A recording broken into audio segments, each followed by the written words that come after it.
Well, hello, health coaches. Welcome back to Health Coach Radio. Today, I want to dive into something that came across my earbuds recently that really stuck with me. I'm sure, like a lot of you, I devour content. I can't remember a time when I didn't listen to a podcast while doing everything. The mundane things that we have to do, the putting away the laundry, the weeding the garden, the blow drying the hair. I feel like I'm listening to podcasts constantly. Part of me worries about that constant exposure to content, but also I feel like I can justify it because I'm learning.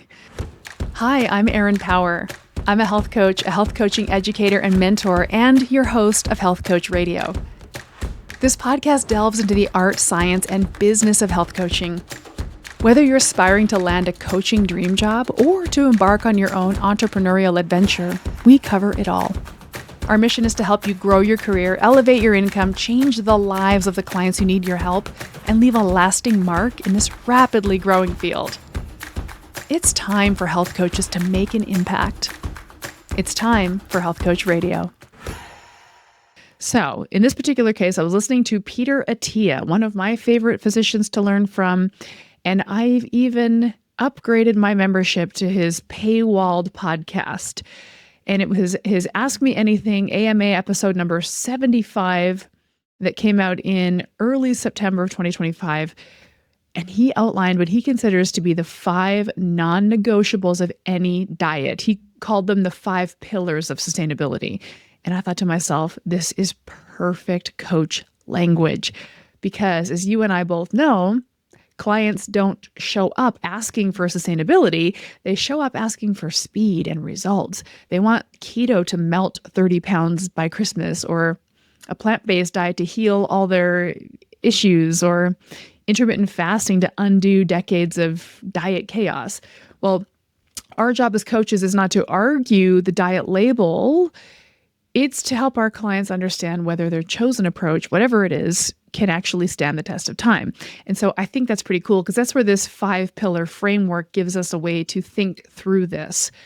If you do know Peter Attia's perspective, he doesn't like talking about diets because the labels of it all put him into these kind of difficult conversations with these warring factions and very sort of religious dogmatic beliefs.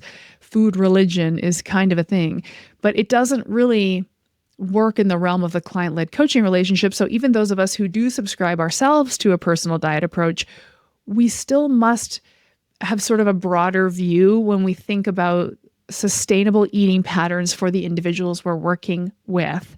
So in this episode, I'm going to walk you through the 5 pillars and explain why they matter, show you where clients typically get stuck, and then share how to use this framework in your sessions to empower discovery around diets instead of debate.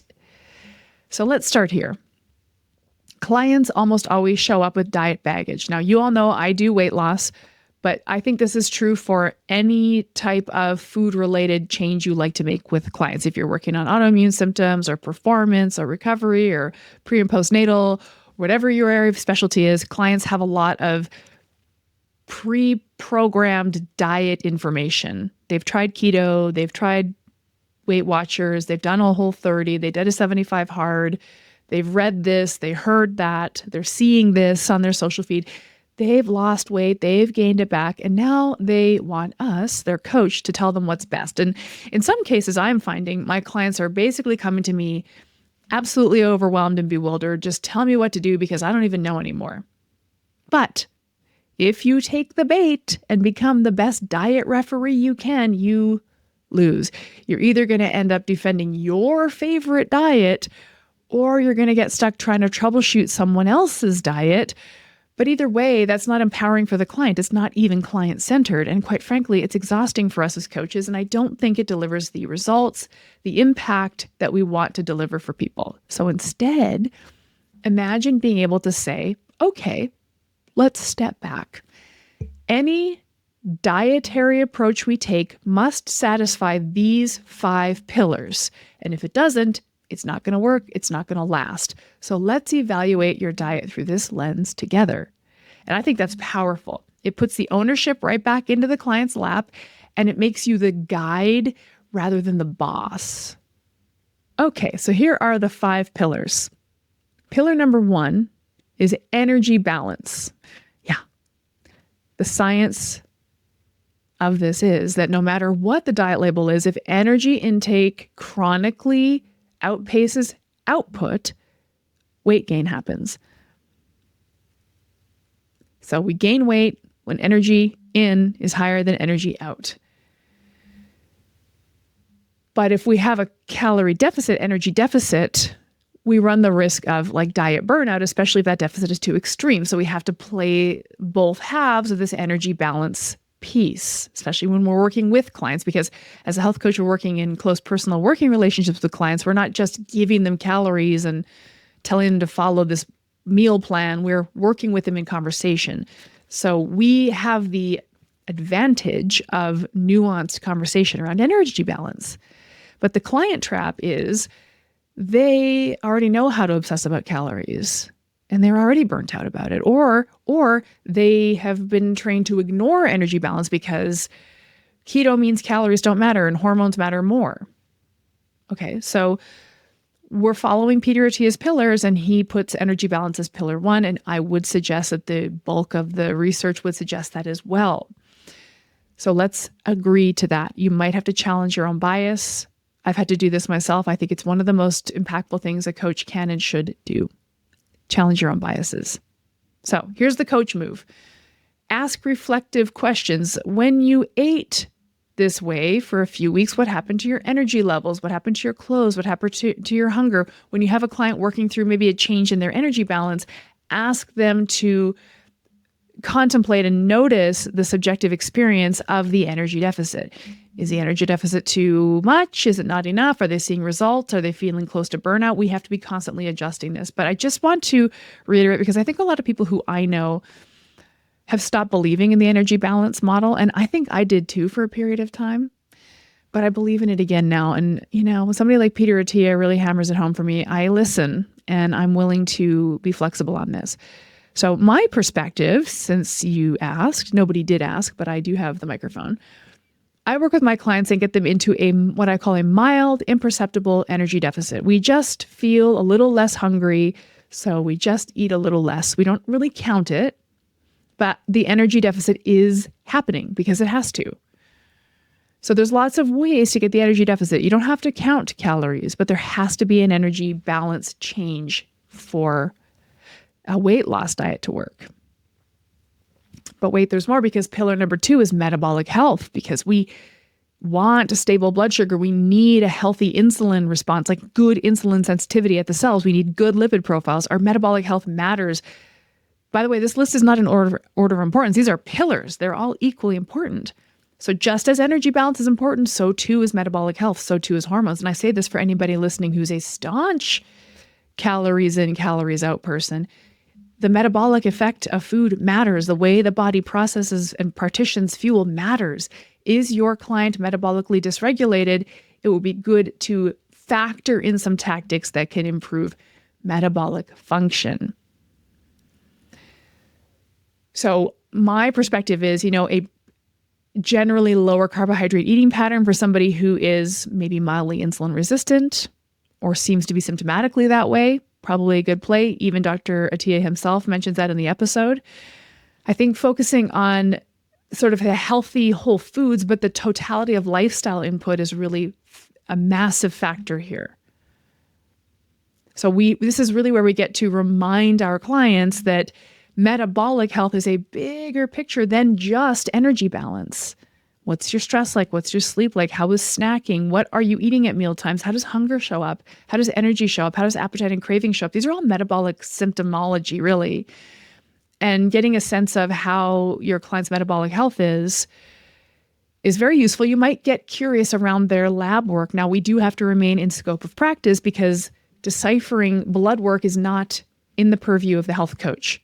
It doesn't matter what the name of your credential is. If it's got functional in the title, if it's got therapy in the title, you're not functional, you're not a therapist, you're a health coach. Congratulations. But you can ask questions around the client's last blood work. When was the last time you had blood work? What did your doctor say about it? The next time you go get your blood tested, would you be open to asking your doctor to check your fasting insulin or your triglycerides. We're not diagnosing, we're not encouraging testing, but we're helping the client connect their diet to real measurable health and helping them advocate to get the appropriate biomarkers tested so that their metabolic health can be factored in. I just really believe in metabolic health. We have to layer this energy balance piece over a healthy functioning metabolism. Otherwise, the whole thing falls apart. I mean, the energy balance is the tactic, but the metabolism is the machinery. If the machinery doesn't work, the tactic won't work. So we come together, kumbaya, the calorie people and the hormone people. It's both. Hey, it's Erin. Let me ask you something. How's your coaching business going? Are you struggling to get consistent clients? Or maybe you've got a few, but you want to grow more predictably? Well, that's why we created the Health Coach Client Blueprint. It's a step-by-step system that walks you through exactly how to attract and convert paying clients so you can finally build the business you've been dreaming of. It gives you clarity, confidence, and structure, whether you're landing your first clients or scaling your practice. I want you to check it out at primalhealthcoach.com/HCCB. And because you're a Health Coach Radio listener, you can use the exclusive code HCR100 for $100 off your enrollment. This offer is just for our listeners, so don't miss it. The third pillar is protein adequacy, and nobody is surprised.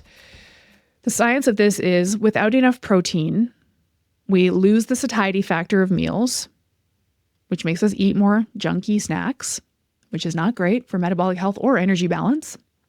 But also, we run the risk of losing lean body mass, which causes that quote unquote slowing down of metabolism. Now, we do know from the metabolism research that metabolism doesn't slow down, but loss of lean body mass is a loss of a majorly metabolically active tissue. And we want to preserve that tissue so we retain metabolically robust, just a body that's using fuel really well.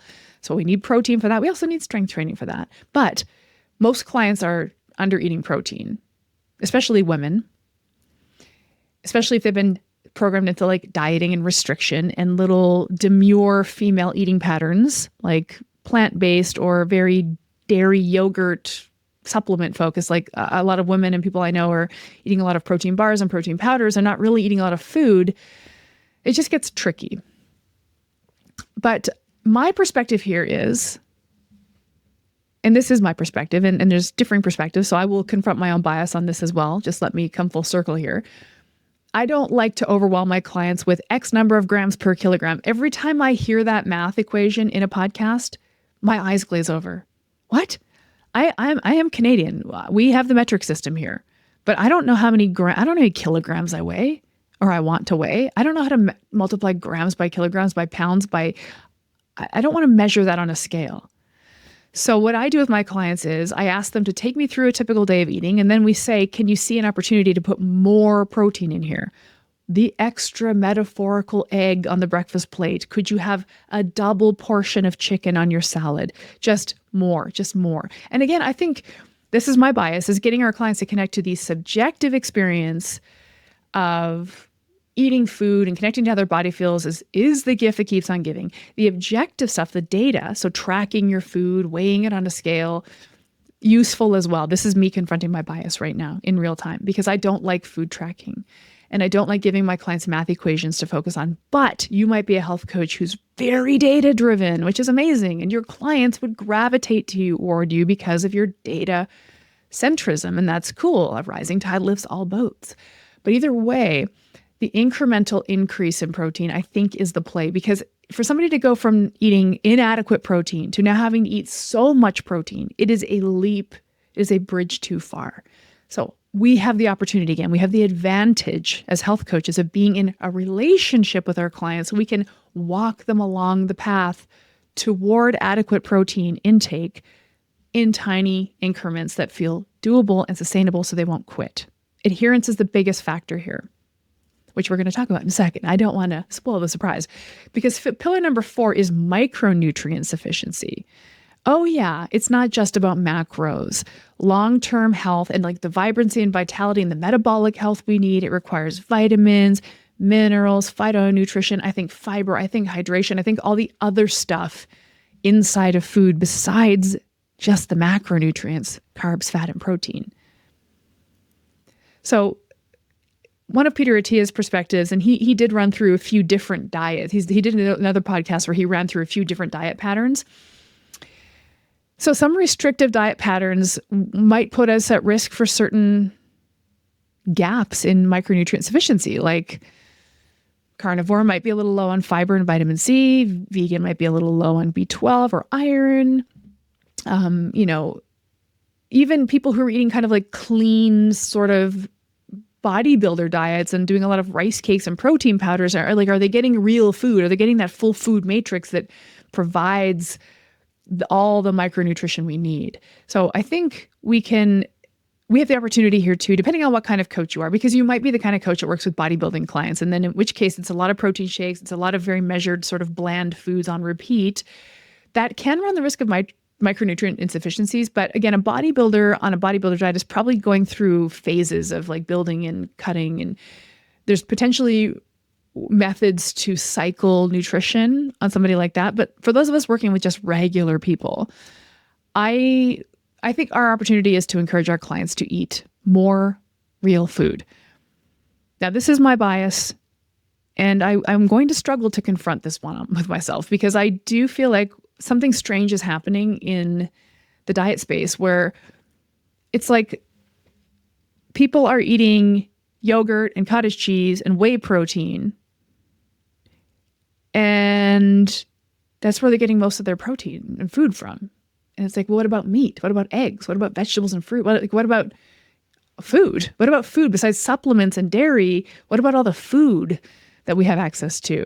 So I really love my clients to eat food. That's one of my personal crusades. And I know it's like, obviously we eat food, but I'm talking about like meat, fish, poultry, vegetables, fruit, nuts, seeds, fermented things, dairy, breads, starchy tubers, whatever. Food. Because food has the full nutrient matrix in it, which includes micronutrition. So yeah, I mean, the supplements world is a multi-dozens of billions of hundreds of billions of dollars industry. We can supplement our way to full micronutrition, but also food has it.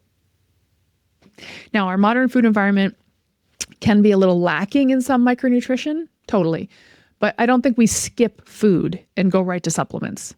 That's my bias, and I won't be confronting it today. I just think everyone does better if they just have a little more real food on their plate. I know that sounds very old school to say, just eat real food, but man, just eat real food, jerf. It really stands the test of time. All right, the fifth pillar, and I think if I had to pick a pillar that was most important, this is the one. This is the most important. Adherence. The best diet is the one that you will do for years. Because health improvement, sustainable health improvement takes years. It takes forever. You have to maintain the intervention. So we have to come up with something that the person can do in the context of their life. Great news for health coaches. We work with clients in the context of their life. How lucky are we?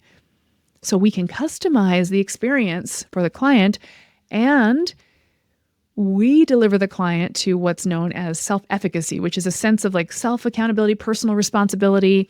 I have the tools, knowledge, and resources to do this on my own. And we sort of graduate them back into their own care, but we've helped them co-create a method that fits into their life, their budget, their food preferences. It solves the problem they came to you to solve. There's got to be a ton of flexibility here. The client is the co-leader and the co-creator of the plan so that they can adhere to it. They might not be able to adhere to your version of your plan.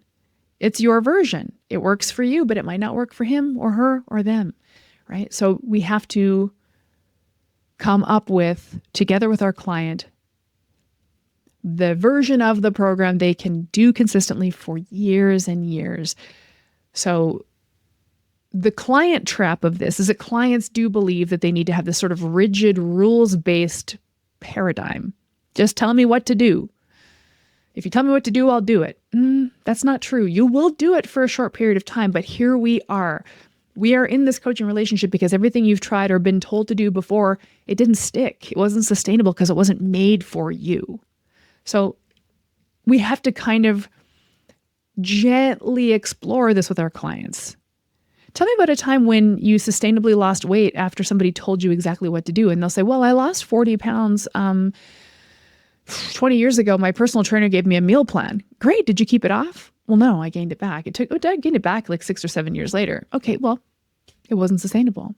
Why wasn't it sustainable? What about that wasn't sustainable to you? We have to remind them that it wasn't sustainable. And we'll sort of ask them questions like, what about that do you think made it hard to sustain? They might say, well, I got bored of that meal plan, or my lifestyle changed and I just didn't have the time to make the food anymore. So we have to explore what livable looks like for our client.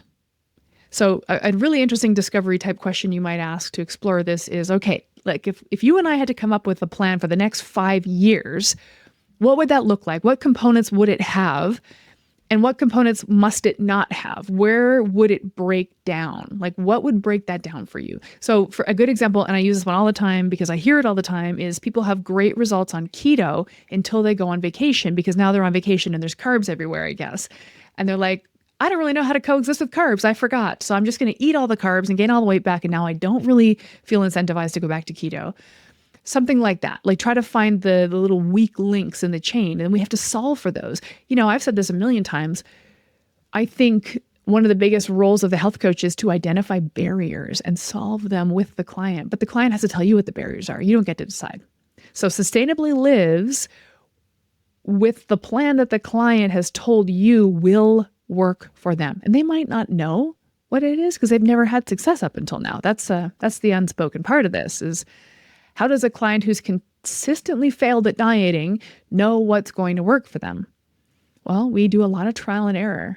We run a lot of experiments. This is why, again, I love a coaching relationship, because it's generally a longer term thing where we're focusing on process, not outcomes. The process of learning what's going to work from you is a process, and we have to just lean into it. But the outcome is we've created something that will work for you and will be sustainable for life. Adherence is, to my mind, the most crucial of the 5 pillars. So when you encounter a client, contemplate the diet change that they want to make from the perspective of these 5 pillars. You can use the pillars as teaching tools in group programs. You could have that in your curriculum that your clients read, your clients get enrolled in. You could incorporate them into your intake forms. You could build a chronology of experiments. For the next 30 days, let's focus on protein adequacy. For the next 30 days, let's focus on micronutrient sufficiency. For the next 30 days, we're going to double down on adherence. And just kind of forget everything else, right? So you can really reduce overwhelm by narrowing the focus. So instead of fixing everything, just maybe shore up the weakest pillar. And so this all dovetails beautifully with self-determination theory, which is one of the models that we use in health coaching. Autonomy, clients choose their plan. Competence, they learn the pillars and develop some confidence. And relatedness, you're walking alongside them, guiding them to understand these pillars and run experiments to test them. Every diet has to check these 5 boxes, according to Dr. Peter Attia, who I think is a pretty smart dude. Energy balance, metabolic health, protein sufficiency, micronutrient sufficiency, and adherence. No diet is perfect on all 5. None of the prepackaged diet plans that have gone viral are perfect on all 5. Every client will bring unique sort of, call them trade-offs to the relationship. The beautiful opportunity with the health coach is that because we're working with the client, we can tackle all 5 pillars as we co-create the personalized diet program for the client in front of us. So our job is not to declare winner diets and loser diets. Our job is to help clients discover where their diet breaks, what pillars are they weakest in, and then shore those up. And this framework really, first of all, it saves you from diet debates. It saves you from pigeonholing yourself. And it positions you as a trusted neutral guide, somebody who's confronted their biases. So coaches, I want to leave you with this challenge. How about in your next client session, introduce the 5 pillars. And you can ask your client to rate their current eating approach on each one of the pillars and see what insights bubble up.